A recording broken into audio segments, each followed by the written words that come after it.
తెలంగాణ రాష్ట్రానికి సంబంధించిన వివరాలు. చంద్రగ్రహణం యొక్క స్పర్శకాలం రాత్రి 9:58 నిమీలన కాలం రాత్రి 11:01 మధ్యకాలం రాత్రి 11:42 ఉన్మీలన కాలం రాత్రి 12:22 మోక్షకాలం రాత్రి 1:26 ఈ సంపూర్ణ చంద్రగ్రహణం యొక్క ఆద్యంత పుణ్యకాలం 3:28 కాలం పాటు ఉంటుంది. బింబ దర్శన కాలం 1:21 పాటు కనిపిస్తుంది.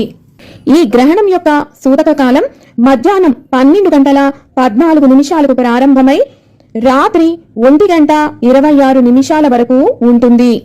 అదే పిల్లలకు, వృద్ధులకు, అనారోగ్య సమస్యలతో బాధపడుతున్న వారికి సూతక కాలం సాయంత్రం 6:25 నుండి రాత్రి 1:26 వరకు ఉంటుంది.